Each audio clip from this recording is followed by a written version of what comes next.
ನರಸೀಪುರ ಎನ್ನುವ ಗ್ರಾಮದಲ್ಲಿ ರಾಜಮ್ಮ ಸೊಸೆ ಸುಗುಣ ಗೃಹಿಣಿ, ಮಗ ಕುಮಾರ್ ತರಕಾರಿ ವ್ಯಾಪಾರವನ್ನು ಮಾಡ್ತಾ ಇದ್ದ. ರಾಜಮ್ಮ ಮನೆಯಿಂದ ಹೊರಗಡೆ ಬಂದ್ರು. ಸುಗುಣ ತರಕಾರಿ ಗಿಡಗಳಿಗೆ ನೀರಾಕ್ತಿದ್ಲು. ಕುಮಾರ್ ಮನೆಯಲ್ಲಿಲ್ಲ. ಎಲ್ಲೋದ ಸುಗುಣ? ನೀವು ನಿದ್ರೆ ಮಾಡ್ತಾ ಇದ್ರಲ್ವತ್ತೆ, ಅದಕ್ಕೆ ನಿಮ್ನ ಎಬ್ಸದೆ ನನ್ ಜೊತೆ ಹೇಳಿ ತೋಟಕ್ಕೋಗಿದ್ದಾರೆ. ತೋಟದಲ್ಲಿರುವ ತರಕಾರಿನ ಕುಯ್ದು ಮಾರ್ಕೆಟಲ್ಲಿ ಮಾರ್ಬೇಕಲ್ವಾ, ಅದಕ್ಕೆ ಬೇಗ ಹೋಗಿರ್ಬೇಕು. ಕುಮಾರ್ ಒಬ್ನೇ ತರಕಾರಿನ ಕುಯ್ದು ಬ್ಯಾಗಿಗೆ ಹಾಕ್ತಾ ಇದ್ದ. ಜೋರಾಗಿ ಮಳೆ ಬಂದು ಗಾಳಿ ಬೀಸಿ ತರಕಾರಿ ಎಲ್ಲ ಗಿಡದಿಂದ ಕೆಳಗೆ ಬಿದ್ದೋಯ್ತು. ಫಸಲೆಲ್ಲ ಕೈ ಸೇರುವ ಸಮಯದಲ್ಲಿ ಹೀಗೆ ಜೋರಾಗಿ ಗಾಳಿ ಮಳೆ ಬಂದು ಎಲ್ಲವೂ ನಷ್ಟವಾಯಿತು. ಇವಾಗ ಏನ್ ಮಾಡೋದು? ಹೀಗೆ ಚಿಂತೆ ಮಾಡುತ್ತಾ ಕುಮಾರ ಮನೆಗೆ ಬಂದ. ಮನೆಯ ಅಂಗಳದಲ್ಲಿ ಕೂತ್ಕೊಂಡು, ಏನಪ್ಪ ನೀನ್ ಯಾವಾಗ ಬಂದೆ? ಕೈಕಾಲ್ ಮುಖ ಕೂಡ ತುಳಿಯದೆ ಯಾಕೆ ಏನೋ ಆಲೋಚನೆ ಮಾಡ್ತಿದೀಯಾ? ಏನೋ ಚಿಂತೆ ಮಾಡ್ತಿರುವ ಹಾಗಿದೆ. ನಾನು ಹೊಲಕ್ಕೆ ಹೋಗಿ ತರಕಾರಿನ ಕುಯ್ದು ಬುಟ್ಟಿಗೆ ಹಾಕ್ತಾ ಇರುವಾಗ ಜೋರಾಗಿ ಬಂದ ಮಳೆಯಿಂದ ಎಲ್ಲವೂ ನಷ್ಟವಾಯಿತು. ತರಕಾರಿ ಮಾರಿ ಬರುವ ಹಣದಿಂದಲೇ ನಾವು ಜೀವನ ಮಾಡೋದು. ಹೀಗಿದ್ರೆ ಏನ್ ಮಾಡೋದು? ಕುಮಾರ್ ರಾಜಮ್ಮನ ಮಾತು ಕೇಳಿ ಸುಗುಣ ಹೊರಗಡೆ ಬಂದ್ಲು. ಪಕೋಡ ವ್ಯಾಪಾರ ಮಾಡೋಣ, ಕಡಿಮೆ ಇಳುವಳಿಯಲ್ಲಿ ಕೆಲಸ ಮಾಡ್ಬೋದು. ಮಳೆ ಕಾಲದಲ್ಲಿ ಬಿಸಿ ಬಿಸಿಯಾಗಿ ಪಕೋಡ ತಿನ್ಲಿಕ್ಕೆ ಎಲ್ಲರೂ ಇಷ್ಟಪಡ್ತಾರೆ. ಪಕೋಡ ವ್ಯಾಪಾರ ಮಾಡ್ಲಿಕ್ಕೆ ನಮ್ ಜೊತೆ ಒಂದು ಗಾಡಿ ಆದ್ರೂ ಬೇಕು. ಇವಾಗ ಅದಕ್ಕೆ ಹಣ ಬೇಕಲ್ವಾ? ತರಕಾರಿ ಮಾರಿ ಬಂದ ಹಣದಲ್ಲಿ ನನ್ ಜೊತೆ ಸ್ವಲ್ಪ ಹಣ ಇದೆ. ಇವಾಗ ಅದ್ರಲ್ಲೇ ಗಾಡಿ ತಗೊಳ್ಳೋಣ. ಪಕೋಡ ಮಾಡ್ಲಿಕ್ಕೆ ಬೇಕಾದ ವಸ್ತುಗಳನ್ನ ತರ್ಲಿಕ್ಕೆ ಪಟ್ಟಣಕ್ಕೆ ಹೋಗಿ ಅಲ್ಲಿಂದ ತರಬೇಕು.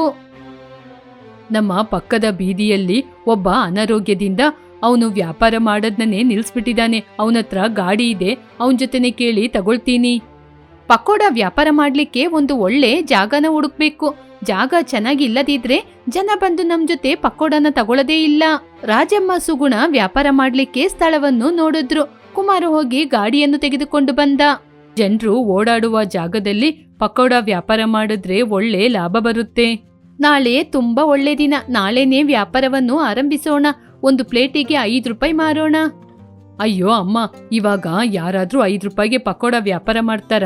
ಅಷ್ಟು ಕಡಿಮೆ ದರದಲ್ಲಿ ಕೊಟ್ರೆ ಕ್ವಾಲಿಟಿ ಇಲ್ಲ ಅನ್ಕೋತಾರೆ. ಅದಕ್ಕೆ ಅಂತ ನಾವು ಬೆಲೆ ಜಾಸ್ತಿ ಮಾಡಿದ್ರೆ ಕೂಡ ಯಾರು ತಗೊಳ್ಳೋದಿಲ್ಲ ರೀ, ಯಾರೂ ಬರೋದಿಲ್ಲ. ನಾವು ಬೆಲೆನ ಜಾಸ್ತಿ ಹೇಳಿದ್ರೆ ಜನ ಬರೋದೇ ಇಲ್ಲ. ಕಡಿಮೆ ಬೆಲೆಗೆ ಮಾರಿದ್ರೆ ಮಾತ್ರ ಜನರು ತುಂಬಾ ಬರ್ತಾರೆ.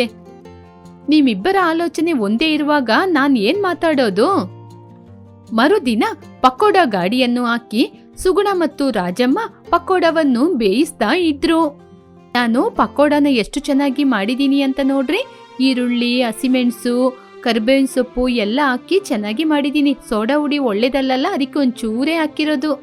ತರಕಾರಿ ವ್ಯಾಪಾರ ಮಾಡ್ತಾ ಇದ್ದ ನನ್ನನ್ನು ಪಕೋಡ ವ್ಯಾಪಾರ ಮಾಡೋಣ ಅಂತ ಇಲ್ಲಿ ಕರ್ಕೊಂಬಂದೆ, ಆದ್ರೆ ಯಾರೂ ಬರ್ಲಿಲ್ಲ. ನಾನು ಮನೆಯಲ್ಲಿ ರುಚಿಯಾದ ಪಕೋಡ ಮಾಡಿದ್ರೆ ನೀವೆಲ್ಲರೂ ಚೆನ್ನಾಗಿ ತಿಂತೀರಲ್ವಾ, ಅದಕ್ಕೇನೆ ಪಕೋಡ ವ್ಯಾಪಾರ ಮಾಡೋಣ ಅನ್ಕೊಂಡೆ, ಆದ್ರೆ ಯಾರು ಬರ್ಲಿಲ್ಲ. ಪಕೋಡ ವ್ಯಾಪಾರವನ್ನು ಆರಂಭಿಸಿದ್ದೆ ಇವಾಗ. ಜನರು ಇವಾಗ್ಲೇ ಬಂದು ಪಕೋಡ ಖಾಲಿ ಆಗ್ಬೇಕು ಅಂತ ನೀವಿಬ್ರು ಆಲೋಚನೆ ಮಾಡಿದ್ರೆ ಹೇಗೆ?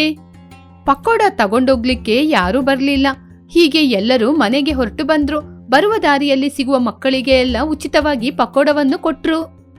ನಮ್ಮ ಕೈಯಲ್ಲಿರುವ ಸ್ವಲ್ಪ ಹಣದಲ್ಲಿ ಪಕೋಡ ವ್ಯಾಪಾರವನ್ನು ಆರಂಭಿಸಿದೋ, ಆದ್ರೆ ಪಕೋಡ ತಗೊಳ್ಳಿಕ್ಕೆ ಯಾರೂ ಬರ್ಲಿಲ್ಲ. ಪ್ರತಿದಿನ ಹೀಗೆ ಆದ್ರೆ ಏನ್ ಮಾಡೋದು?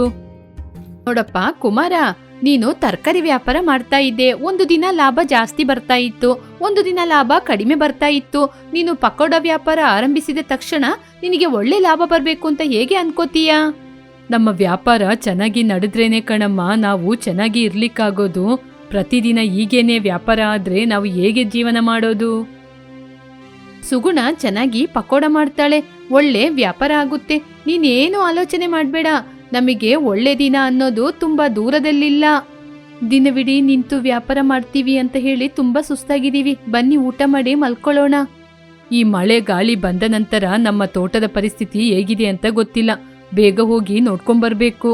ಮರುದಿನ ರಾಜಮ್ಮ ಕುಮಾರ್ ಇಬ್ಬರು ತೋಟಕ್ಕೆ ಹೋಗಿ ನೋಡ್ಕೊಂಬರೋಣ ಅಂತ ಹೋದ್ರು. ಸುಗುಣ ಪಕೋಡ ವ್ಯಾಪಾರ ಮಾಡ್ತಾ ಇದ್ಲು. ಅಲ್ಲಿ ಒಬ್ರು ಅಜ್ಜಿ ಬಂದ್ರು. ಎಲ್ಲರ ಹತ್ರ ಹೋಗಿ ಸ್ವಲ್ಪ ತಿನ್ಲಿಕ್ಕೆ ಒಂದ್ ತುತ್ತು ಅನ್ನ ಕೊಡು ಅಂತ ಕೇಳ್ದೆ. ಯಾರು ಕೊಡ್ಲಿಲ್ಲ. ತುಂಬಾ ಸುಸ್ತಾಗ್ತಾ ಇದೆ. ನೀನಾದ್ರೂ ನನಗೆ ತಿನ್ಲಿಕ್ಕೆ ಏನಾದ್ರೂ ಒಂಚೂರ್ ಕೊಡಮ್ಮ. ನಿಮಗೆ ಮನೆಗೆ ಹೋಗಿ ಏನಾದ್ರೂ ತಂದ್ಕೊಡೋಣ ಅಂದ್ರೆ ಅಂಗಡಿಯಲ್ಲಿ ನಿಲ್ಲಿಕ್ಕೆ ಯಾರೂ ಇಲ್ಲ. ಇಲ್ಲೇ ಏನಾದ್ರೂ ಕೊಡೋಣ ಅಂದ್ರೆ ಪಕೋಡ ಬಿಟ್ರೆ ಏನೂ ಇಲ್ಲ. ಆ ಪಕೋಡನೇ ಕೊಡಮ್ಮ, ಅದನ್ನ ತಿಂದು ನಾನು ಹೊಟ್ಟೆ ತುಂಬಿಸ್ಕೋತೀನಿ. ಏನು ಇಲ್ಲದಾಗ ಯಾವುದು ಕೊಟ್ರು ಕೂಡ ಅಮೃತ ತಾನೇ. ಹೀಗೆ ಅಜ್ಜಿಯನ್ನು ಸುಗುಣ ಒಂದು ಕುರ್ಚಿಯಲ್ಲಿ ಕೂರಿಸಿ ಕೈಯಲ್ಲಿ ಪಕೋಡ ಕೊಟ್ಟು ಕುಡಿಯಲು ನೀರನ್ನು ಕೊಟ್ಲು. ಅಜ್ಜಿ, ಪಕೋಡ ಚೆನ್ನಾಗಿದ್ಯಾ? ನನ್ ಮನೇಲಿ ಮಾಡಿದಾಗ ನನ್ ಮನೆಯವರು ಚೆನ್ನಾಗಿ ತಿಂತ ಇದ್ರು. ವ್ಯಾಪಾರ ಮಾಡುವಾಗ ಯಾರು ಬರ್ಲೇ ಇಲ್ಲ. ಪಕೋಡ ಚೆನ್ನಾಗಿದೆ ಮಗಳೇ. ಹೌದು, ನಿನ್ಗೆ ಯಾರು ಇಲ್ವಾ? ಒಬ್ಳೆ ಪಕೋಡ ವ್ಯಾಪಾರ ಮಾಡ್ಕೊಂಡ್ ಜೀವನ ಮಾಡ್ತಿದ್ದೀಯಾ? ನನ್ನ ಗಂಡ ಅತ್ತೆ ತೋಟಕ್ಕೋಗಿದ್ದಾರೆ. ತರಕಾರಿ ವ್ಯಾಪಾರದಲ್ಲಿ ನಷ್ಟ ಬಂತು ಅಂತ ನಾವು ಪಕೋಡ ವ್ಯಾಪಾರವನ್ನು ಮಾಡ್ತಾ ಇದ್ದೀವಿ. ನನ್ನ ಹಸಿವು ತೀರಿತ್ತು, ಆದ್ರೆ ನಿನಗೆ ಕೊಡ್ಲಿಕ್ಕೆ ಅಂತ ನನ್ ಕೈಯಲ್ಲಿ ಏನೂ ಇಲ್ಲ. ತಗೋ, ಈ ಚೊಂಬನ್ನು ಇಡ್ಕೋ. ಇದ್ರಲ್ಲಿರುವ ನೀರಲ್ಲಿ ನೀನು ಪಕೋಡವನ್ನು ಮಾಡು. ಪಕೋಡ ತಿಂತ ತಿಂತ ತುಂಬಾ ತಿನ್ಬೇಕು ಅನ್ಸುತ್ತೆ. ಒಳ್ಳೆ ವ್ಯಾಪಾರ ಆಗುತ್ತೆ. ಸುಗುಣ ಮನಸ್ಸಲ್ಲಿ ಆಲೋಚನೆ ಮಾಡಿದ್ಲು, ನೀರಲ್ಲಿ ಏನು ಪಕೋಡ ಮಾಡೋದು ಅಂತ. ಆ ಅಜ್ಜಿ ಅಲ್ಲಿಂದ ಹೊರಟೋದ ನಂತರ ಸುಗುಣ ಆ ಚೊಂಬನ್ನು ನೋಡ್ತಾ ನಿಂತಿದ್ಲು. ಅಜ್ಜಿ ಮಾತಾಡ್ಕೊಂಡು ಚೊಂಬುನ ಇಲ್ಲೇ ಬಿಟ್ಟೋಗಿದ್ದಾರೆ. ಅವರು ಇನ್ನೊಂದ್ಸಲ ಸಿಗುವಾಗ ಅವರ ಚೊಂಬುನ ಅವರಿಗೆ ಕೊಟ್ಬಿಡ್ಬೇಕು. ಸುಗುಣ ಮನೆಗೆ ಬಂದ್ಲು. ಮರುದಿನ ಪಕೋಡ ಮಾಡ್ಲಿಕ್ಕೆ ಎಣ್ಣೆ ಕ್ಯಾನ್ ತೆಗೆದಾಗ ಅದರಲ್ಲಿ ಎಣ್ಣೆ ಇರ್ಲಿಲ್ಲ. ಕುಮಾರ್ ಕೂಡ ಅಲ್ಲೇ ಇದ್ದ. ಅಯ್ಯೋ, ಪಕೋಡ ಮಾಡೋಣ ಅಂದ್ರೆ ಎಣ್ಣೆ ಖಾಲಿಯಾಗಿದೆ. ಹಿಟ್ಟು ಬೇರೆ ರೆಡಿ ಮಾಡಿ ಇಟ್ಟಿದೀನಿ, ಎಲ್ಲ ಹಾಳಾಗೋಗುತ್ತೆ.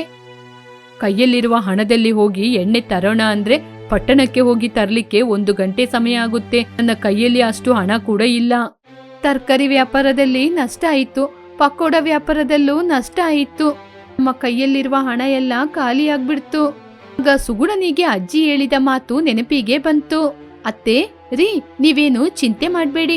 10 ನಿಮಿಷದಲ್ಲಿ ನಾನ್ ನಿಮ್ಗೆ ಪಕೋಡವನ್ನು ಮಾಡಿಕೊಡ್ತೀನಿ. ಸುಗುಣ 10 ನಿಮಿಷದಲ್ಲಿ ಪಕೋಡವನ್ನು ಮಾಡಿಕೊಟ್ಲು. ಕುಮಾರ್ ಮತ್ತು ರಾಜಮ್ಮ ಆ ಪಕೋಡವನ್ನು ತೆಗೆದು ಹಿಂದೆ ಮುಂದೆ ನೋಡುತ್ತಾ ಆನಂತರ ಬಾಯಿಗೆ ಹಾಕಿದ್ರು. ಸುಗುಣ, ಏನಾದ್ರೂ ಮ್ಯಾಜಿಕ್ ಮಾಡಿದೀಯಾ? ನೀನು ನೀರಿನಲ್ಲಿ ಮಾಡಿರುವ ಪಕೋಡ ಎಷ್ಟು ರುಚಿಯಾಗಿದೆ. ಇಂಥ ಪಕೋಡನ ನಾನು ನನ್ನ ಜೀವನದಲ್ಲಿ ತಿನ್ಲೇ ಇಲ್ಲ. ಸುಗುಣ, ನಿಜವಾಗ್ಲೂ ಪಕೋಡ ತುಂಬಾ ಚೆನ್ನಾಗಿದೆ. ಬಾಯಲ್ಲಿ ಇಟ್ಟ ತಕ್ಷಣ ಕರಗ್ತಾ ಇದೆ. ಹೌದು, ಈ ಚೊಂಬನ್ನು ನಿನಗೆ ಯಾರು ಸುಗುಣ ಕೊಟ್ಟಿದ್ದು? ನಮ್ಮ ಗಾಡಿ ಹತ್ರ ಒಬ್ರು ಅಜ್ಜಿ ಬಂದಿದ್ರು ಕಣ್ರಿ. ನೀರಲ್ಲಿ ಪಕೋಡ ಮಾಡು, ಚೆನ್ನಾಗಿರುತ್ತೆ ಅಂತ ಹೇಳಿದ್ರು. ನಾನು ಆದ್ರೆ ತಲೆ ಕೆಡ್ಸ್ಕೊಳ್ಳಿಲ್ಲ. ಅಂದಿನಿಂದ ಊರಲ್ಲಿರುವ ಜನರೆಲ್ಲ ಬಂದು ಆ ನೀರಿನಲ್ಲಿ ಮಾಡುವ ಪಕೋಡವನ್ನು ಕೇಳಿ ಕೇಳಿ ತಿಂತಾ ಇದ್ರು. ಅದರ ರುಚಿ ತುಂಬಾ ಚೆನ್ನಾಗಿದ್ದ ಕಾರಣ ವಿಷಯ ಎಲ್ಲರಿಗೂ ಗೊತ್ತಾಯ್ತು. ನಾವೀಗೆ ನೀರಿನಲ್ಲಿ ಪಕೋಡ ಮಾಡೋದ್ರಿಂದ ನಮಗೆ ಒಳ್ಳೆ ಲಾಭ ಬರ್ತಾ ಇದೆ. ನಾವು ಒಂದು ಅಂಗಡಿಯನ್ನು ತೆಗೆದುಕೊಂಡು ಅಲ್ಲಿ ವ್ಯಾಪಾರವನ್ನ ಆರಂಭಿಸೋಣ. ನಾವು ಒಂದು ಒಳ್ಳೆ ಶಾಪ್ನ ನೋಡಿ ಅಲ್ಲಿ ವ್ಯಾಪಾರವನ್ನು ಆರಂಭಿಸೋಣ. ಈ ಬಿಸಿಲು ಮಳೆ ಗಾಳಿಯಲ್ಲಿ ನಿಂತು ವ್ಯಾಪಾರ ಮಾಡ್ಲಿಕ್ಕೆ ಆಗ್ತಿಲ್ಲ. ನಾವು ಹೀಗೆ ಗಾಡಿಯಲ್ಲಿ ವ್ಯಾಪಾರ ಮಾಡುತ್ತಾ ಇವಾಗ ದೊಡ್ಡ ಶಾಪ್ ಅಲ್ಲಿ ವ್ಯಾಪಾರ ಮಾಡುವಷ್ಟು ತಲುಪಿದೀವಿ. ಇದಕ್ಕೆಲ್ಲ ಆ ಅಜ್ಜಿಯೇ ಕಾರಣ. ಒಳ್ಳೆ ಮನಸ್ಸಿರುವವರಿಗೆ ಯಾವಾಗ್ಲೂ ಒಳ್ಳೇದೇ ನಡೆಯೋದು. ಈ ನೀರಿನಿಂದ ಮಾಡಿದ ಪಕೋಡವನ್ನು ಇಲ್ಲೇ ತಿಂದು ಮನೆಗೂ ಪಾರ್ಸಲ್ ತಗೊಂಡೋಗ್ತಾ ಇದ್ದಾರೆ. ಈ ನೀರಿನ ಪಕೋಡವನ್ನು ತುಂಬಾ ಮಾಡ್ಬೇಕು. ಕಸ್ಟಮರ್ ತುಂಬಾ ಅಧಿಕ ಸಂಖ್ಯೆಯಲ್ಲಿ ಬರ್ತಾ ಇದ್ದಾರೆ. ಶಾಪ್ ಅಲ್ಲಿ 2 ಸ್ಟವ್ ಅನ್ನ ಇಟ್ಟು ಪಕೋಡವನ್ನು ಮಾಡಬೇಕು. ಹೀಗೆ ದೊಡ್ಡ ಶಾಪ್ ಅಲ್ಲಿ ಪಕೋಡ ವ್ಯಾಪಾರ ಮಾಡಲಾರಂಭಿಸಿದ ನಂತರ ಅವರು ಕೂಡ ಒಳ್ಳೆ ಲಾಭ ಬಂದು ಶ್ರೀಮಂತರ ಗುಂಪಿಗೆ ಸೇರಿಕೊಂಡ್ರು. ಹೀಗೆ ಅತ್ತೆ ಸೊಸೆ ಇಬ್ರು ಸೋಫಾ ಮೇಲೆ ಕೂತ್ಕೊಂಡು, ಇವಾಗ ನಾವು ಶ್ರೀಮಂತರಾಗಿದ್ದೀವಿ, ನಾವೇ ಶಾಪಲ್ಲಿ ನಿಂತು ಕೆಲಸ ಮಾಡ್ಬೇಕಾದ ಅವಶ್ಯಕತೆ ಇಲ್ಲ, ಕೆಲಸದವ್ರನ್ನ ಇಡೋಣ. ಸುಗುಣ, ನಾವು ಎಷ್ಟು ಶ್ರೀಮಂತರಾದ್ರೂ ಕೂಡ ನಮ್ಮ ಕೆಲಸವನ್ನು ನಾವೇ ಮಾಡ್ಬೇಕು. ಇನ್ನೊಬ್ಬರ ಕೈಯಲ್ಲಿ ಕೊಟ್ರೆ ಆಮೇಲೆ ಅವರು ನಮ್ಮ ವ್ಯಾಪಾರವನ್ನು ನಾಶ ಮಾಡ್ಬಿಡ್ತಾರೆ. ಇಲ್ಲತ್ತೆ, ಹಣ ಇರುವವರು ಯಾವಾಗ್ಲೂ ಹಾಗೇನೆ ಕೆಲಸದವ್ರನ್ನ ಇಟ್ಟೆ ಕೆಲಸ ಮಾಡಿಸೋದು. ಪದೇ ಪದೇ ಹೋಗಿ ನಾವು ಕೆಲಸವನ್ನು ನೋಡ್ಕೊಂಡಿದ್ರೆ ಅಷ್ಟೇ ಸಾಕಲ್ವತ್ತೆ. ಗುಣ, ಎಷ್ಟೇ ಶ್ರೀಮಂತರಾದ್ರೂ ಕೂಡ ನಮ್ಮ ವ್ಯಾಪಾರವನ್ನು ನಾವೇ ನೋಡ್ಬೇಕು. ನಾನು ಕೂಡ ನಿನ್ ಜೊತೆ ಸೇರಿ ಶಾಪಿಗೆ ಬರ್ತಾ ಇದ್ದೀನಲ್ವಾ, ನಾವಿಬ್ರು ಒಟ್ಟಿಗೆ ಸೇರಿ ವ್ಯಾಪಾರ ಮಾಡೋಣ. ಆಗ ಸುಗುಣ ತನ್ನ ಮನಸ್ಸಲ್ಲಿ, ಈ ಅತ್ತೆಗೆ ಎಷ್ಟು ಹೇಳಿದ್ರೂ ಕೇಳದೇ ಇಲ್ಲ. ಬಿಸಿ ಬಿಸಿಯಾಗಿ ಪಕೋಡನ ಒಲೆ ಹತ್ರ ನಿಂತು ನಾನ್ ತಾನೇ ಮಾಡೋದು. ಹೀಗೆ ಸುಗುಣ ರಾಜಮ್ಮ ಇಬ್ರು ವ್ಯಾಪಾರ ಮಾಡ್ಲಿಕ್ಕೆ ಅಂತ ಹೋದ್ರು. ಸುಗುಣ ಪಕೋಡನ ಮಾಡ್ತಾ ಇರುವಾಗ ರಾಜಮ್ಮ ವ್ಯಾಪಾರ ಮಾಡ್ತಿದ್ರು. ಕುಮಾರ್ ಕೌಂಟರ್ ಹತ್ರ ನಿಂತಿದ್ದ. ಶಾಪಿಗೆ ಒಂದು ಮಗು ಬಂತು. ಅಮ್ಮ, ತುಂಬಾ ಹಸಿವಾಗ್ತಾ ಇದೆ. 2 ದಿನದಿಂದ ಏನೂ ತಿನ್ಲಿಲ್ಲ. ತಿನ್ಲಿಕ್ಕೆ ಏನಾದ್ರೂ ಸ್ವಲ್ಪ ಕೊಡಿ, ತುಂಬಾ ಹಸಿವಾಗ್ತಿದೆ. ನಾನು ಬ್ಯುಸಿಯಾಗಿದ್ದೀನಿ, ನಿನ್ಗೆ ತಿನ್ಲಿಕ್ಕೆ ನಾನು ಹೇಗೆ ಕೊಡೋದು? ಒಂದ್ ಕೈಯಲ್ಲಿ ಪಕೋಡನ ಮಾಡ್ತಾ ಇದ್ದೀನಿ, ಇನ್ನೊಂದ್ ಕೈಯಲ್ಲಿ ಪಕೋಡನ ತಿರುಗಿಸ್ತಾ ಇದ್ದೀನಿ. ನಿನ್ಗೆ ಕೊಡ್ಲಿಕ್ಕೆ ನಾನೇನು ಫ್ರೀ ಆಗಿಲ್ಲ. ನಿಮ್ಮ ಕೆಲ್ಸ ಎಲ್ಲ ಆದ್ಮೇಲೆ ನನಗೆ ಪಕೋಡ ಕೊಟ್ರೆ ಸಾಕು. ನಂದು ಸಣ್ಣ ಹೊಟ್ಟೆಯಮ್ಮ. ನೀವು ನನಗೆ ಸ್ವಲ್ಪ ಪಕೋಡ ಕೊಟ್ರು ಕೂಡ ನನ್ನ ಹೊಟ್ಟೆ ತುಂಬುತ್ತೆ. ಅದುವರೆಗೂ ನಾನು ಇಲ್ಲೇ ನಿಂತಿರ್ತೀನಿ. ಹೀಗೆ ಬಂದವರಿಗೆಲ್ಲ ಕೊಡ್ತಾನೆ ಹೋದ್ರೆ ಆಮೇಲೆ ನಾವು ಬೀದಿಗೆ ಬರ್ಬೇಕಾಗುತ್ತೆ. ಪಕೋಡ ಇಲ್ಲ, ಏನೂ ಇಲ್ಲ, ಇಲ್ಲಿಂದ ಹೊರಟೋಗು. ಸುಗುಣ ಪಾಪುವಿಗೆ ಬೇಜಾರಾಗುವ ರೀತಿ ಮಾತಾಡಿದ್ಲು. ಆ ನಂತರ ಅವರೆಲ್ಲರೂ ಹೊರಟು ಮನೆಗೆ ಹೋದ್ರು. ಮರುದಿನ ಬೆಳಿಗ್ಗೆ ಹೋಟೆಲಿಗೆ ಬಂದು ವ್ಯಾಪಾರ ಮಾಡೋಣ ಅಂತ ನೀರನ್ನು ತೆಗೆಯೋಣ ಅಂತ ನೋಡಿದಾಗ ಆ ಚೊಂಬು ಅಲ್ಲಿ ಇರ್ಲಿಲ್ಲ. ನೀರಲ್ಲಿ ಮಾತ್ರ ಪಕೋಡ ಚೆನ್ನಾಗಿ ಬರದಾ? ನಾನು ಎಣ್ಣೆ ಹಾಕಿ ಅದರಲ್ಲಿ ಪಕೋಡ ಮಾಡ್ತೀನಿ. ಯಾಕೆ? ಆ ಪಕೋಡ ರುಚಿಯಾಗಿರಲ್ವಾ? ಎಲ್ರು ಬಂದು ತಿನ್ಬಿಟ್ಟು ಹೋಗ್ತಾರೆ. ಸುಗುಣ ಎಣ್ಣೆಯಲ್ಲಿ ಪಕೋಡನ ಮಾಡಿದ್ಲು. ಆ ಪಕೋಡ ನೀರಿನ ಪಕೋಡಗಿಂತ ಚೆನ್ನಾಗಿರ್ಲಿಲ್ಲ. ಆ ವಿಷಯ ತಿಳಿದ ಜನರು ವ್ಯಾಪಾರಕ್ಕೆ ಬರುವುದನ್ನ ನಿಲ್ಸ್ಬಿಟ್ರು. ತುಂಬಾ ಲಾಸ್ ಪರಿಸ್ಥಿತಿ ಬಂತು. ಆ ಅಜ್ಜಿಗೆ ತಿನ್ಲಿಕ್ಕೆ ನೀನು ಕೊಟ್ಟಿದ್ರಿಂದ ಇಷ್ಟು ಚೆನ್ನಾಗಿ ವ್ಯಾಪಾರ ಮಾಡ್ದು. ಆದ್ರೆ ಮೊನ್ನೆ ಒಂದು ಮಗು ಬಂದು ಹಸಿವು ಅಂತ ಕೇಳಿದಾಗ ಆ ಮಗುವಿನ ಹೊಟ್ಟೆಯನ್ನು ನೀನು ತುಂಬಿಸ್ಲಿಲ್ಲ. ನೀರಿನಿಂದ ಪಕೋಡ ಮಾಡಿದ್ರಿಂದ ನಾವು ಶ್ರೀಮಂತರಾಗಿದ್ದೀವಿ ಅನ್ನೋದನ್ನ ನೀನು ಮರ್ತೇ ಬಿಟ್ಟೆ. ಹಣ ಇದೆ ಅಂತ ದುರಂಕಾರದಿಂದ ಆ ಮಗುವಿನ ಹಸಿವನ್ನು ನಾನು ತೀರಿಸ್ಲಿಲ್ಲ. ಇವಾಗ ನಾನು ಮಾಡಿದ ತಪ್ಪಿಗೆ ಪಶ್ಚಾತ್ತಾಪ ಪಡ್ತಾ ಇದ್ದೀನಿ, ದುಃಖ ಪಡ್ತಿದ್ದೀನಿ. ಹಣ ಇದ್ರೂ ಇಲ್ಲದಿದ್ರು 4 ಜನಕ್ಕೆ ಸಹಾಯ ಮಾಡ್ಬೇಕು ಅಂತ ನಾನು ತಿಳ್ಕೊಂಡೆ. ಅದು ಪೂರ್ತಿಯಾಗಿ ಅಭಿವೃದ್ಧಿ ಹೊಂದಿದ ನಗರವಲ್ಲ, ಅಭಿವೃದ್ಧಿಯಾದ ನಗರ ಕೂಡ ಅಲ್ಲ. ಸಮಯಕ್ಕೆ ತಕ್ಕ ಹಾಗೆ ಅಭಿವೃದ್ಧಿ ಹೊಂದುತ್ತಾ ಇದ್ದ ನಗರ. ಅಲ್ಲಿ ಒಳ್ಳೆ ಬೀದಿಯಲ್ಲಿ ಒಳ್ಳೆ ವ್ಯಾಪಾರವಾಗುವ ಸೆಂಟರ್ ಹತ್ರ ಒಂದು ದೊಡ್ಡ ಬಂಗ್ಲೆ ಇತ್ತು. ಅದ್ರ ಮೇಲೆ ಇರ್ಲಿಕ್ಕೆ ಮನೆ, ಕೆಳಗೆ ಒಂದು ಸಣ್ಣದಾದ ಅಂಗಡಿ ಇತ್ತು. ಆ ಮನೆ ಓನರ್ ಹೆಸರು ಕಾಮಾಕ್ಷಿ ದೇವಿ. ಅವರಿಗೆ 2 ಗಂಡು ಮಕ್ಕಳು, ಮುರಳಿ ಕೃಷ್ಣ ಮತ್ತು ಬಾಲಕೃಷ್ಣ. ಅಮ್ಮ, ನಮ್ಮ ಅಂಗಡಿಯಲ್ಲಿ ಗೋಧಿ ಹುಡಿ ಖಾಲಿಯಾಗಿದೆ, ಎಲ್ಲಿಂದ ತಗೊಂಬರೋದು? ನಾಳೆ ಜನಾರ್ದನ ರೆಡ್ಡಿ ಹತ್ರ ಹೋಗಿ 1 ಲೋಡ್ ಗೋಧಿ ಹುಡಿ ತಗೊಂಬ. ಸರಿ ಅಮ್ಮ. ಹಾಗೇನೆ 2 ಕೆಜಿ ಬೇಳೆ ತಗೊಂಡ್ರೆ 2 ಪೆನ್ ಫ್ರೀ, 1 ಕೆಜಿ ಬೇಳೆ ತಗೊಂಡ್ರೆ 1 ಸೋಪು ಫ್ರೀ. ಹೀಗೆ ಒಂದು ಆಫರ್ ಅನ್ನು ಹಾಕೋಣ. ಆವಾಗ ತುಂಬಾ ಕಸ್ಟಮರ್ ಬರ್ತಾರೆ, ಒಳ್ಳೆ ವ್ಯಾಪಾರ ಕೂಡ ಆಗುತ್ತೆ. ಸರಿ ಅಮ್ಮ, ಒಳ್ಳೆ ಐಡಿಯಾ. ಹೀಗೆ ಕಾಮಾಕ್ಷಿ ಹೇಳುವ ಮಾತನ್ನು ಮಕ್ಕಳು ಚಾಚು ತಪ್ಪದೆ ಪಾಲನೆ ಮಾಡ್ತಿದ್ರು. ಹೀಗೆ ಕಾಮಾಕ್ಷಿ ಅಮ್ಮನ ಮಾತಿನಂತೆ ಮಕ್ಕಳ ದುಡಿಮೆಯಿಂದ ಅಂಗಡಿಯಲ್ಲಿ ವ್ಯಾಪಾರ ತುಂಬಾ ಚೆನ್ನಾಗಿ ನಡೀತಾ ಇತ್ತು. ಬಾಲಾ, ನಮ್ಮ ವ್ಯಾನ್ ನ ತಗೊಂಡೋಗಿ ಗಾಂಧಿ ಬಡಾವಣೆಯಲ್ಲಿರುವ ನಮ್ಮ ಅಂಗಡಿಗೆ ವಸ್ತುಗಳನ್ನ ಕೊಟ್ಟು ಬಾ. ಹೀಗೆ ಸಣ್ಣ ಮಗನಿಗೆ ಇನ್ನೊಂದು ಕೆಲಸ ಹೇಳಿದ್ರು. ಸಣ್ಣ ಮಗ ಕೂಡ ತಾಯಿಯ ಮಾತಿಗೆ ಚಾಚು ತಪ್ಪದೆ ತಾಯಿ ಹೇಳಿದ ಕೆಲಸವನ್ನು ಮಾಡಿದ. ಹೀಗಿರುವಾಗ ಒಂದು ದಿನ ಮುರಳಿ ಅಂಗಡಿಯಲ್ಲಿ ಕೆಲಸ ಮಾಡ್ತಾ ಇರುವಾಗ ಕಾಮಾಕ್ಷಿ ಅಲ್ಲಿಗೆ ಬಂದ್ಲು. ಏನಮ್ಮ ಇಲ್ಲಿಗೆ ಬಂದಿದ್ದೀರಾ? ಇವತ್ತು ನಿನ್ಗೆ ಹುಡುಗಿ ನೋಡಕ್ಕೆ ಹೋಗ್ಬೇಕಪ್ಪ, ಬಾ ಹೋಗೋಣ. ಹುಡುಗಿ ನೋಡಕ್ಕೆ ಹೋಗ್ಬೇಕಾ? ಹೀಗೆ ಆಶ್ಚರ್ಯದಿಂದ ಕೇಳಿದ. ಹೌದಪ್ಪ, ಕೃಷ್ಣರಾವ್ ಅವರ ಮಗಳು ಇದ್ದಾಳೆ ಅಂತ ಪುರೋಹಿತರು ಹೇಳಿದ್ರು. ಒಳ್ಳೆ ಸಂಬಂಧ, ಒಳ್ಳೆ ಶ್ರೀಮಂತರು ಕೂಡ. ನೀವು ಹೋಗಿ ನೋಡಿ ಬನ್ನಿಮ್ಮ. ಮದ್ವೆ ಆಗೋದು ನೀನಾ ನಾನಾ? ಇದ್ರಲ್ಲಿ ಏನಮ್ಮ ಇದೆ? ನಿಮಗೆ ಇಷ್ಟ ಆದ್ರೆ ನನಗೆ ಇಷ್ಟ ಆದ ಹಾಗೆ. ಹೀಗೆ ದೊಡ್ಡ ಮಗ ಜವಾಬ್ದಾರಿಯನ್ನು ತಾಯಿಯ ಮೇಲೇನೆ ಹಾಕಿದ. ಆ ಮಾತಿಗೆ ಕಾಮಾಕ್ಷಿ ಗರ್ವದಿಂದ ನಗುತ್ತಾ ಹೋದ್ರು. ಕಾಮಾಕ್ಷಿ ಅಕ್ಕಿ ವ್ಯಾಪಾರ ಮಾಡುವ ಕೃಷ್ಣರಾವ್ ಮನೆಗೆ ಹೋದ್ರು. ತುಂಬಾ ಚೆನ್ನಾಗಿರುವ ರಾಧಿಕನನ್ನು ನೋಡಿದ್ಲು. ಅವಳಿಗೆ ಇಷ್ಟವಾಗಿ ಎಲ್ಲರ ಸಮ್ಮುಖದಿಂದ ಇಬ್ಬರಿಗೂ ಮದ್ವೆ ಮಾಡಿಸಿದ್ರು. ರಾಧಿಕಾ ತನ್ನ ಅತ್ತೆ ಮನೆಗೆ ಬರುವಾಗ ಚಿನ್ನದ ಒಲೆಯನ್ನು ತಂದ್ಲು. ಅದನ್ನು ನೋಡಿದ ತಕ್ಷಣ ಕಾಮಾಕ್ಷಿಯಮ್ಮ ತುಂಬಾನೇ ಸಂತೋಷದಿಂದ ಮೈಮರೆತು ಹೋದ್ರು. ಅಬ್ಬಾ, ಈ ಚಿನ್ನದ ಒಲೆ ತುಂಬಾ ಚೆನ್ನಾಗಿದೆ. ಹೀಗೆ ಚಿನ್ನದ ಒಲೆಯನ್ನು ಮನೆಗೆ ಬರುವ ಎಲ್ಲರಿಗೂ ತೋರಿಸ್ತಿದ್ರು. ಇದು ನನ್ ಸೊಸೆ ತಂದಿದ್ದು. ಹೀಗೆ ಬಂದವರಿಗೆ ಕೇಳಿದವರಿಗೆ ಎಲ್ರಿಗೂ ಹೇಳ್ತಿದ್ರು. ಆ ಚಿನ್ನದ ಒಲೆಯ ಕಾರಣ ಕಾಮಾಕ್ಷಿಯಮ್ಮನಿಗೆ ದೊಡ್ಡ ಸೊಸೆ ಅಂದ್ರೆ ತುಂಬಾನೇ ಇಷ್ಟ ಆಗಿತ್ತು. ಹೀಗಿರುವಾಗ ಸ್ವಲ್ಪ ದಿನಗಳ ನಂತರ ಬಾಲಕೃಷ್ಣ ತನ್ನ ತಾಯಿಯ ಬಳಿ ಬಂದ. ತಾಯಿ ಸೋಫಾ ಮೇಲೆ ಕೂತಿದ್ದಾಗ ನಿಧಾನವಾಗಿ ಬಾಲಕೃಷ್ಣ ಬಂದು ಹತ್ತಿರ ಕೂತು, ಅಮ್ಮ. ಏನಪ್ಪ? ನಿಮ್ ಜೊತೆ ಒಂದು ವಿಷಯನ ಹೇಳ್ಬೇಕು. ಏನೋ ಅದು? ನೀವು ಕೋಪ ಮಾಡ್ಕೋಬಾರ್ದು. ನಾನ್ ಯಾಕೋ ನಿನ್ಮೇಲೆ ಕೋಪ ಪಡ್ತೀನಿ. ವಿಷಯ ಏನು ಅಂತ ಹೇಳು. ಅದು ನಾನೊಂದು ಹುಡುಗಿನ ಪ್ರೀತಿ ಮಾಡ್ತಿದ್ದೀನಮ್ಮ. ಸ್ವಲ್ಪ ತಡವಡಿಸುತ್ತಾ ವಿಷಯವನ್ನು ಹೇಳಿದ. ಕಾಮಾಕ್ಷಿ ಸ್ವಲ್ಪ ಕೋಪ ಪಟ್ರು. ಮತ್ತೆ ಪುನಃ ತನ್ನ ಮಗನನ್ನು ನೋಡಿದ್ರು. ಹಾಗೆ ಕೋಪದಿಂದ ನೋಡ್ಬೇಡಿ ಅಮ್ಮ, ಹುಡುಗಿ ತುಂಬಾ ಒಳ್ಳೆಯವಳು. ನೀವು ನನ್ ಮಾತ್ ಕೇಳ್ತೀರಾ ಅಂತ ಮಾತ್ ಕೊಟ್ಟಿದ್ದೀನಿ. ಯಾರೋ ಆ ಹುಡುಗಿ? ಗಾಂಧಿ ಬಡಾವಣೆಯಲ್ಲಿ ಒಂದು ಸಣ್ಣ ದಿನಸಿ ಅಂಗಡಿ ಇದೆ ಅಲ್ವಾ, ಅವರ ಮಗಳಾದ ಶ್ರೀಲೇಖಾ. ಹೀಗೆ ಹುಡುಗಿಯ ಬಗ್ಗೆ ಪೂರ್ತಿ ವಿವರವನ್ನು ಹೇಳಿದ. ಅವ್ರ ಅಂಗಡಿಯಲ್ಲಿ ಒಂದ್ ದಿನಕ್ಕೆ 150 ರೂಪಾಯಿ ಕೂಡ ವ್ಯಾಪಾರ ಆಗಲ್ಲ ಕಣೋ. ನಮ್ಮ ಅಂತಸ್ತಿಗೆ ಅವರು ಸರಿಯಾಗ್ತಾರ? ನಮ್ಮ ಅಂತಸ್ತಿಗೆ ಅವರು ಸರಿಯಾಗಲ್ಲ. ನಾನು ಹಣ ನೋಡಿ ಪ್ರೀತಿ ಮಾಡಿಲ್ಲಮ್ಮ, ಮನಸ್ಸು ನೋಡಿನೇ ಪ್ರೀತಿ ಮಾಡಿದ್ದು.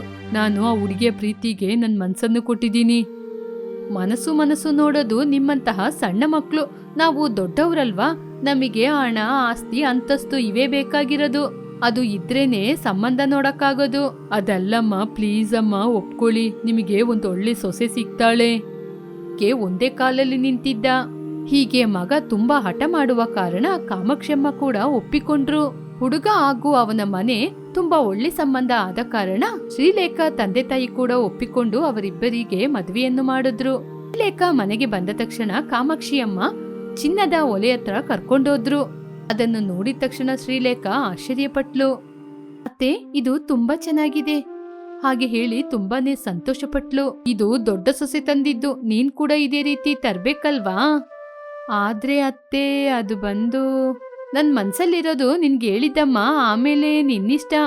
ಹೀಗೆ ವಿಷಯವನ್ನು ಹೇಳಿ ಅಲ್ಲಿಂದ ಹೊರಟೋದ್ಲು. ಚಿಕ್ಕ ಸೊಸೆಗೆ ಮನಸ್ಸಿಗೆ ತುಂಬಾ ಬೇಜಾರಾಯಿತು. ಹೀಗೆ ದಿನಗಳು ಕಳೀತಾ ಇತ್ತು. ತನ್ನ ತಂದೆಯ ಬಳಿ ನಡೆದ ವಿಚಾರವನ್ನೆಲ್ಲ ಹೇಳಿದ್ಲು. ಇದ್ದಕ್ಕಿದ್ದಂಗೆ ಚಿನ್ನದ ಹೊಲೆ ಅಂದ್ರೆ ಹೇಗಮ್ಮ? ಹಣಕ್ಕೆ ನಾನು ಏನ್ ಮಾಡೋದು? ಏನಾದ್ರೂ ಮಾಡಿ ತೆಗೆದುಕೊಡಿಯಪ್ಪ. ಆ ಮನೆಯಲ್ಲಿ ನನಗೂ ನಿಮ್ಮ ಅಳಿಯಂದ್ರಿಗೂ ಗೌರವ ಇರೋದಿಲ್ಲ ಹಾಗೆ ಅಂತ ಹೇಳಿ ಹೊರಟೋದ್ಲು. ಮಗಳು ಅಷ್ಟು ದುಃಖದಿಂದ ಕೇಳುವಾಗ ತಂದೆಗೆ ಏನು ತೋಚಲಿಲ್ಲ. ಅದರಿಂದ ತಂದೆ ತುಂಬಾನೇ ದುಃಖಪಟ್ಟು ತನ್ನ ಅಂತಸ್ತಿಗೆ ತಕ್ಕ ಹಾಗೆ ಬೆಳ್ಳಿಯ ಒಲೆಯನ್ನು ಕೊಟ್ರು. ಶ್ರೀಲೇಖಾ ಅದನ್ನು ತೆಗೆದುಕೊಂಡು ಅತ್ತೆ ಮನೆಗೆ ಬಂದ್ಲು. ಅತ್ತೆ ಅದನ್ನು ನೋಡಿ ಸ್ವಲ್ಪ ಸಮಾಧಾನ ಪಟ್ಕೊಂಡ್ರು. ಸರಿಯಮ್ಮ, ಅಲ್ಲಿ ತೆಗ್ದೇ ಇಡು. ದೊಡ್ಡದಾಗಿ ಅದ್ರ ಬಗ್ಗೆ ಗಮನ ಕೊಡದೆ ಅಲ್ಲಿಂದ ಹೊರಟೋದ್ರು. ಅತ್ತೆ ಮುಖ ನೋಡಿ ಶ್ರೀಲೇಖಾ ತುಂಬಾನೇ ದುಃಖಪಟ್ಲು. ಆದ್ರೆ ಅತ್ತೆಯ ಮುಂದೆ ತೋರಿಸಲಿಲ್ಲ. ಅಂದಿನಿಂದ ಪಕ್ಷಪಾತವಾಯಿತು. ನೋಡಿ, ಈ ಚಿನ್ನದ ಒಲೆಯನ್ನು ದೊಡ್ಡ ಸೊಸೆ ತಂದಿದ್ದು. ಹೀಗೆ ಕಾಮಾಕ್ಷಿ ಬಂದವರ ಬಳಿ ತುಂಬಾ ಗರ್ವದಿಂದ ಹೇಳಿಕೊಂಡ್ಲು. ದೊಡ್ಡ ಸೊಸೆಯನ್ನು ಎಲ್ಲರ ಮುಂದೆ ಪರಿಚಯ ಮಾಡಿಸಿ ಹೊಗಳುತ್ತಾ ಇದ್ರು. ಆದರೆ ಸಣ್ಣ ಸೊಸೆ ತಂದಿರುವ ಬೆಳ್ಳಿಯ ಒಲೆಯ ಬಗ್ಗೆ ಯಾರ ಜೊತೆನೂ ತುಂಬಾ ಹೊಗಳಿಕೆ ಇರಲಿಲ್ಲ.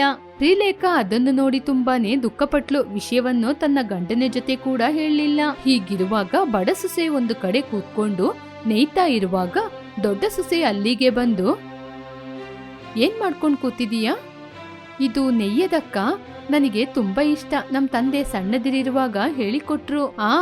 ಇಂಥದೆಲ್ಲ ಸಣ್ಣ ವಯಸ್ಸಲ್ಲೇ ಕಲ್ತ್ಕೋಬೇಕಲ್ವಾ, ಇಲ್ಲದಿದ್ರೆ ನಿಮ್ ಮನೇಲಿ ಊಟಕ್ಕೂ ಕೂಡ ತುಂಬಾ ಕಷ್ಟ ಅಂತೆ. ಬೇಕು ಬೇಕು ಅಂತ ದುಃಖಪಡಿಸುವ ಹಾಗೆ ಮಾತಾಡಿದ್ಲು. ಶ್ರೀಲೇಖನಿಗೆ ಅರ್ಥ ಆದ್ರೂ ನಗ್ತಾ ಇದ್ಲು. ನಿಮ್ಮ ತಂದೆಗೆ ಒಂದಿನಕ್ಕೆ 500 ರೂಪಾಯಿ ಕೂಡ ಸಂಪಾದನೆ ಮಾಡೋದು ಕಷ್ಟ ಅಂತೆ. ಅವರವರ ವ್ಯಾಪಾರ ಅವರವರಿಗಕ್ಕ. ಅದೇನು ಚೀಪಾಗಿ ಬೆಳ್ಳಿಯ ಹೊಲೆ, ನಮ್ಮ ತಂದೆಯ ಆದಾಯ ಒಂದಿನಕ್ಕೆ 500 ರೂಪಾಯಿ ಕೂಡ ಬರದಿಲ್ಲಕ್ಕ. ಆದ್ರೂ ಕೂಡ ಅವರ ಅಂತಸ್ತಿಗೆ ಮೀರಿ ನನಗೆ ಬೆಳ್ಳಿಯ ಹೊಲೆಯನ್ನು ತೆಗೆದುಕೊಟ್ಟಿದ್ದಾರೆ. ಅಂದ್ರೆ ಅವರಿಗೆ ನಾನಂದ್ರೆ ಎಷ್ಟು ಇಷ್ಟ.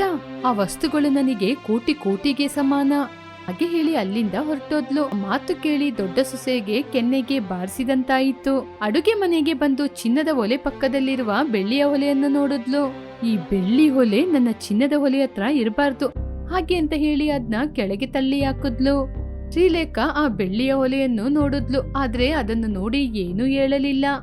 ಯಾವ ಹಬ್ಬ ಹರಿದಿನ ಬಂದಾಗ ಆ ಚಿನ್ನದ ಹೊಲೆಗೆ ಪೂಜೆಯನ್ನು ಮಾಡ್ತಾ ಇದ್ರು. ಬೆಳ್ಳಿಯ ಹೊಲೆಯ ಬಗ್ಗೆ ಅತ್ತೆ ಸೊಸೆ ಇಬ್ರು ಸೇರಿ ತುಂಬಾ ಕೇವಲವಾಗಿ ಮಾತಾಡ್ತಾ ಇದ್ರು. ಆದ್ರೆ ಶ್ರೀಲೇಖಾ ಅದನ್ನು ದೊಡ್ಡ ವಿಷಯವಾಗಿ ತಗೊಳ್ಳಿಲ್ಲ. ಒಂದು ದಿನ ಶ್ರೀಲೇಖಾ ಒಬ್ಬಳೆ ಕೂತಿರುವಾಗ ಬಾಲಕೃಷ್ಣ ಬಂದ. ಶ್ರೀಲೇಖಾ ಹೀಗೆ ಪ್ರೀತಿಯಿಂದ ಕರೆದ. ಏನ್ರಿ? ನಾನು ನಿನ್ನ ತುಂಬಾ ಇಷ್ಟಪಟ್ಟು ಮದ್ವೆ ಮಾಡ್ಕೊಂಡು ಈ ಮನೆ ಕರ್ಕೊಂಬಂದೆ. ಆದ್ರೆ ನನ್ನ ತಾಯಿ ಅತ್ತಿಗೆ ನಿನಗೆ ಕಷ್ಟ ಕೊಡ್ತಿದ್ದಾರೆ. ನನ್ನನ್ನು ಕ್ಷಮಿಸ್ತೀಯಾ? ಅಷ್ಟು ದೊಡ್ಡ ಮಾತೆಲ್ಲ ಯಾಕೆ ಮಾತಾಡ್ತಿದ್ದೀರಾ? ಒಂದು ಮನೆ ಸೊಸೆಯಾಗಿ ಅತ್ತೆ ಮಾತನ್ನು ತಡ್ಕೊಳ್ಳೋದು ನನ್ನ ಕರ್ತವ್ಯ. ಅವರನ್ನು ನೋಡಿಕೊಳ್ಳುವುದು ಕೂಡ. ಇದಕ್ಕೆಲ್ಲ ನೀವು ಕಿವಿ ಕೊಡ್ಬೇಡಿ. ಹಾಗೆ ಹೇಳಿದಾಗ ಬಾಲಕೃಷ್ಣ ಸಂತೋಷ ಪಡುತ್ತಾ ಅವಳನ್ನು ಪ್ರೀತಿಯಿಂದ ತಬ್ಬಿಕೊಂಡ. ಹೀಗಿರುವಾಗ ಆ ಊರಲ್ಲಿ ತುಂಬಾ ಗಲಾಟೆಗಳು ಜಾಸ್ತಿಯಾಗಿ ಆ ದಿನ ಅಂಗಡಿಯೆಲ್ಲ ಕ್ಲೋಸ್ ಮಾಡಿ ಬ್ಯಾಂಕ್ ಅನ್ನು ಮುಚ್ಚಿದ್ರು. ಕಾಮಾಕ್ಷಿ ಕುಟುಂಬ ವ್ಯಾಪಾರವಿಲ್ಲದೆ ಮನೆಯಲ್ಲೇ ಇದ್ರು. ಹೀಗೆ ತುಂಬಾ ದಿನಗಳೇ ಇತ್ತು.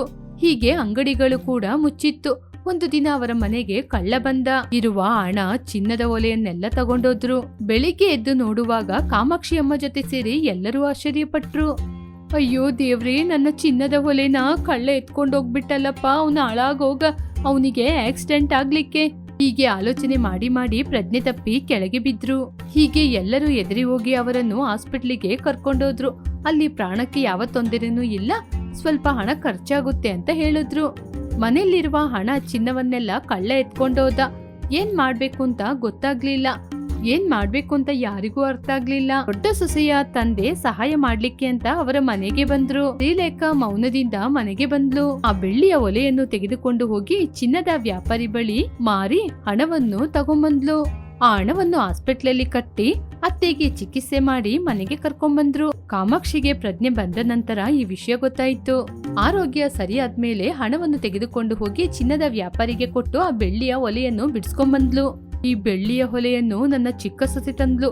ನನ್ನ ಪ್ರಾಣವನ್ನು ಕಾಪಾಡಿದ ಅಕ್ಷಯ ಪಾತ್ರೆ ಇದು. ಹೀಗೆ ಕಾಮಾಕ್ಷಮ್ಮ ತಮ್ಮ ಸಣ್ಣ ಸೊಸೆಯ ಬಗ್ಗೆ, ಅವಳು ತಂದಿರುವ ಬೆಳ್ಳಿಯ ಹೊಲೆ ಬಗ್ಗೆ ಹೊಗಳ್ತಾ ಇದ್ರು. ಆ ಮಾತಿನಿಂದ ಶ್ರೀಲೇಖ ತುಂಬಾ ಸಂತೋಷ ಪಟ್ಲು.